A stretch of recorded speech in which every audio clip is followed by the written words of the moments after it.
speaker today is Tom Baker. Tom Baker is a former Catholic priest who found a different spiritual calling. He and his wife Kathy live in Virginia Beach, where he works as a counselor. Tom is active in teaching the Course in Miracles at the Association for Research and Enlightenment. And he's also taught many pastors and others in homiletics class here at the Fellowship and to many others around the world. Tom encourages in our lives and helps us to activate the souls of people. He is very healing and comforting presence. He has shared his wit and wisdom in the community for many years. I remember when Tom first came here many years ago, we were all so young. We knew he was really special then, and now we know it even more so, and we're so lucky to have him as a part of our Fellowship family. So please greet Tom Baker.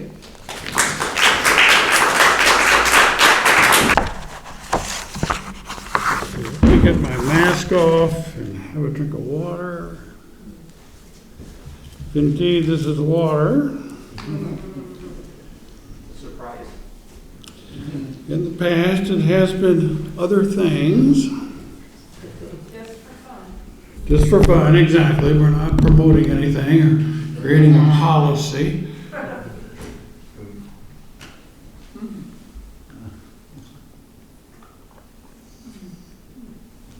It's water. Well,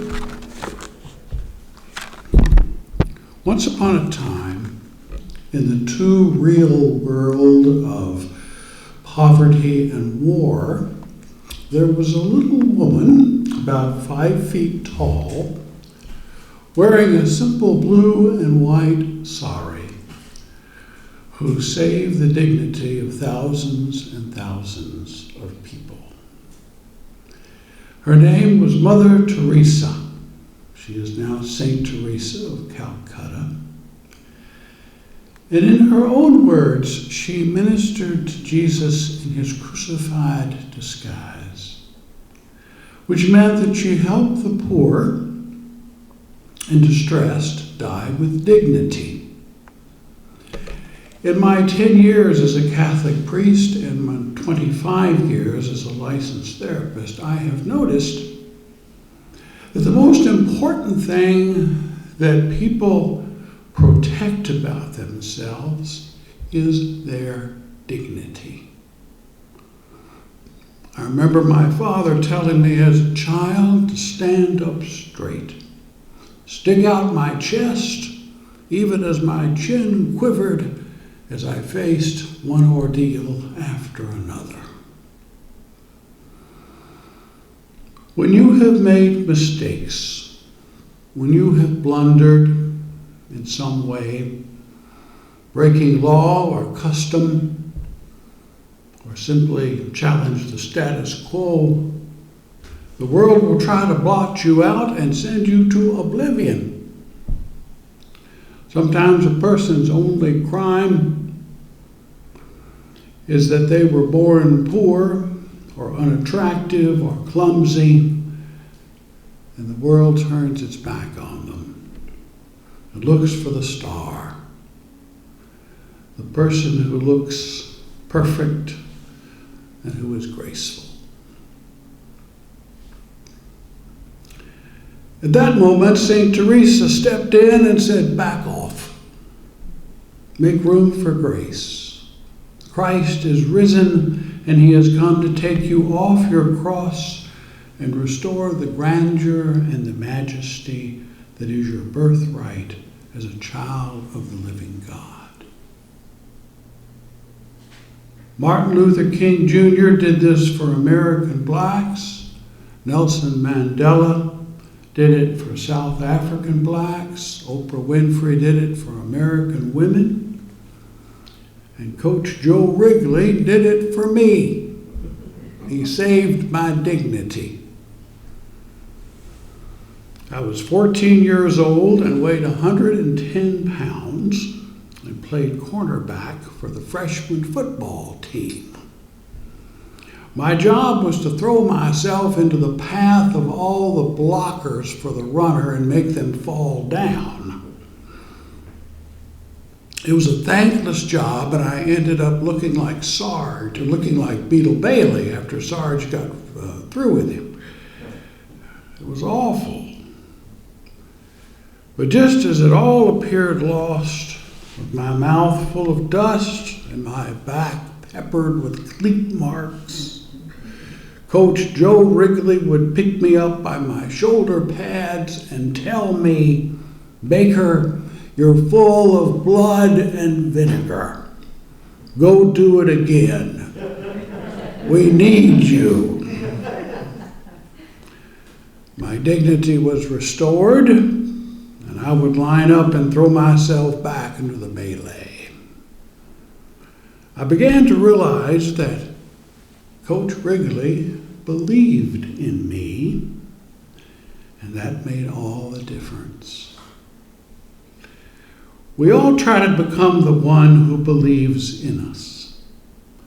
I became a Catholic priest, not because God called me to the priesthood, but because Father Elmer Moore believed in me. He believed in me. I wanted to be like him, become a priest. That's simple.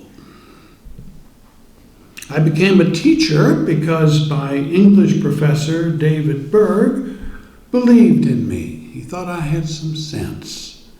And because he thought I had some sense, I allowed myself to think the same thing. And almost every day, when I counsel people, I try to pick them up and let them know that the world needs them and that I believe in them. I'm Joe Wrigley on the playing field of planet Earth. Yet this job as the encourager of dignity is not limited to therapists and football coaches. It extends to parents and friends, even to strangers. You know, those faceless people with the signs begging at the side of the road.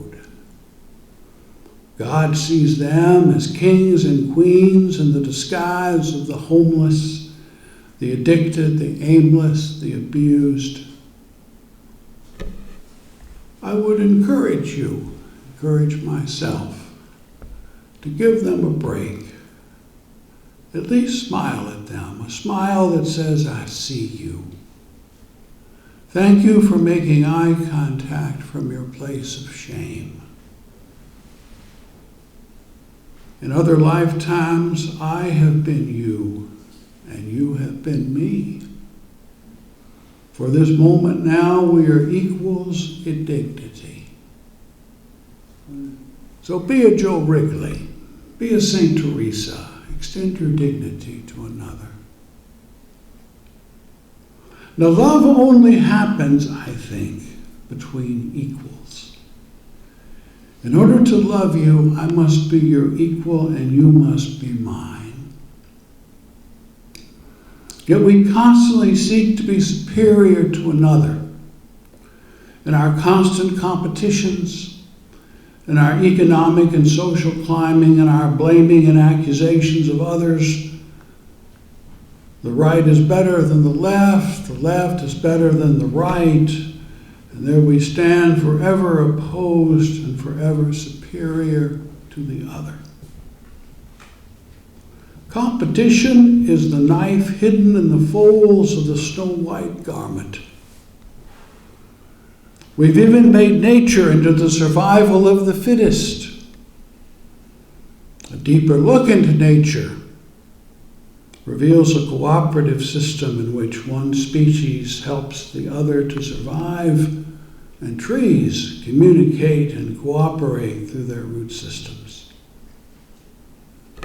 What if we were to act in accordance with our true nature and seek the survival and the happiness of the other? We would truly make America great again.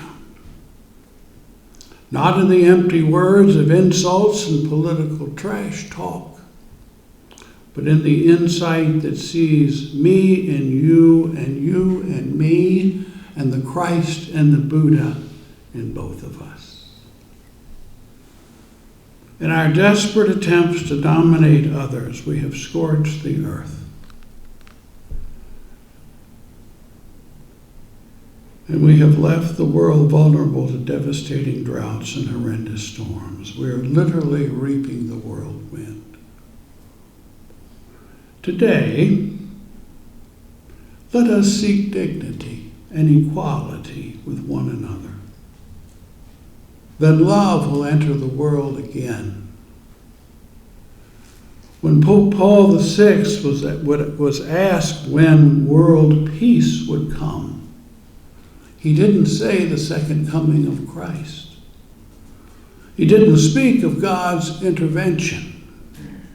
He said simply, work for justice. Where will justice be found? Politics and policy? I think not, because justice is personal. It must be felt by me from you and by you from me. Justice, I think, is built through friendship. Abraham Lincoln, who kept the nation together during the Civil War, always signed his letters, "Your friend, Abraham." In the wonderful spiritual book, God Calling, Jesus said that he would like to be known not as the Savior or the Christ, the King, but as the great friend. The Quakers, who were known for seeking peace through justice, refer to themselves simply as the Friends. Today we've become a nation of opponents. Let us make instead friends of one another again. Across police lines, political lines, and religious lines. My friend, I see you, and all is well. Thank you.